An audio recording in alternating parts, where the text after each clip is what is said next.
من 9 شهور تقريبا عملت مراجعة لميكسر SC3 من فاين، وفي الوقت الحالي بقالي تقريبا شهر او اكتر من شهر بجرب ميكسر فاين الجديد SC8. فخليني اقول لك بعد تجربة اكتر من شهر ايه المميزات الجديدة اللي اتضافت في الميكسر ده، وليه تشتريه وما تشتريش ال SC3 القديم، خصوصا ان الفرق بينهم تقريبا $30 بس. السلام عليكم، انا فهمي ودي قناة فهمي ريفيوز. قبل ما نبدا الفيديو ده ما تنساش تعمل لايك للفيديو وتشترك في القناة عشان عايزين نوصل ل 10000 مشترك في اقرب وقت. وخلينا على طول نبدا بالانبوكسنج. وطبعا الانبوكسنج بسيط جدا، شبه انبوكسنج ميكسر SC3 بشكل كبير. اول ما بتفتح البوكس بتلاقي كتيب التعليمات، وبعدها بتلاقي الميكسر نفسه كابل تايب سي لتايب سي مع كونفرتور للتايب A ووصلة AUX. بالنسبة للميكسر نفسه بيجي بتصميم مختلف تماما عن الميكسر القديم، وبصراحة ده عجبني اكتر وشكله شيك اكتر، مع العلم انه اكبر بشكل ملحوظ من الميكسر القديم. بالنسبة لزرار تغيير ال RGB بقى في الميكسر من ورا، وحاسس ان مكانه كده احسن لو مش هتغير الاضاءة كل شوية. واتضاف زرارين جداد، الزرار الاول واللي هو ال EQ او الايكولايزر، وده موجود جنبه 3 اختيارات: جيمنج والموسيقى والافلام. والزرار التاني هو ال 7.1 وده عشان يخلي الصوت محيطي اكتر. وبصراحة ما اعتقدش ان انا استخدمته خالص طول فترة استخدامي للميكسر، ولكن هو اضافة كويسة ان هو موجود.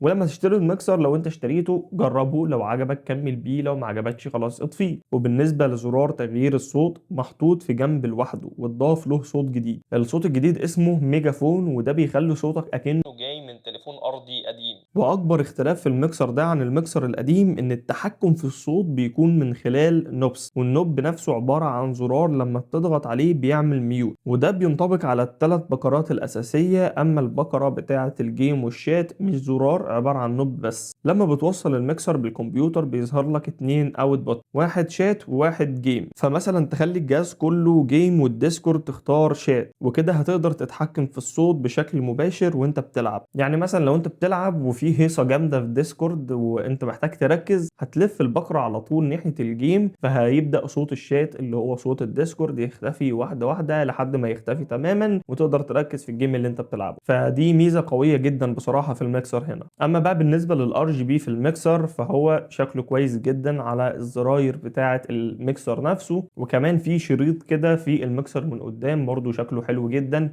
وما عنديش اي تعليق على الار جي بي في الميكسر. وبرضو تقدر تقفل الار جي بي لو ضغطت ضغطه مطوله على زر تغيير الاضاءه. اما بقى من ظهر الميكسر بتلاقي حاجات كتير جدا: سويتش لتغيير التوصيل من بي سي لبي اس 4، مدخل تايب سي للتوصيل، مدخل اوبتيكال للحصول على صوت عالي الجوده من البي اس والتلفزيون، ومدخل للهيدفونز، وجنبه مدخل الاي يو اكس، وبعدها مدخل المايك للهيدفونز، وبعدها بتلاقي مدخل الاكس ال ار وسويتش للتغيير بين الدايناميك والكوندنسر. الميكسر من تحت فيه 4 جلدات من الاطراف عشان يبقى ثابت على المكتب. وخليني اقول لكم بكل ثقه، الميكسر ده يعتبر تطور في كل حاجه عن الميكسر القديم. الميكسر القديم كان فيه مشكله رخمه جدا، هي عباره عن وشه بتحصل بشكل طفيف جدا كل فتره في التصوير، ودي كانت بترخم جدا في المونتاج وبتخلي الصوت طالع مش احترافي قوي. لكن المشكله دي اتحلت هنا تماما وما واجهتنيش ولا مره. ده غير ان انا لاحظت بشكل كبير ان السماعه اللي هتتوصل على الميكسر صوتها هيعلى بشكل ملحوظ. يعني انا مثلا موصل سماعات سبيكر عندي على الكمبيوتر، سماعات رخيصه شويه،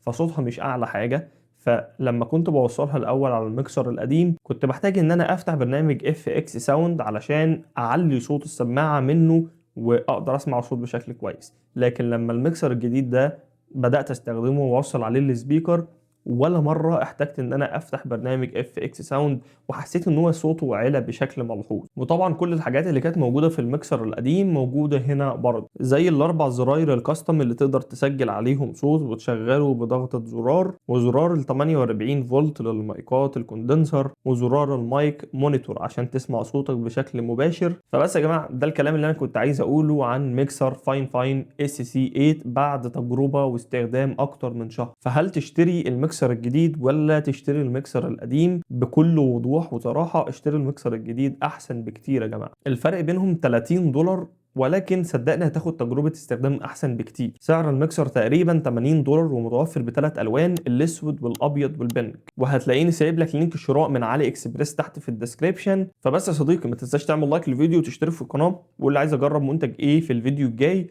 أشوفك الفيديو الجاي، وسلام.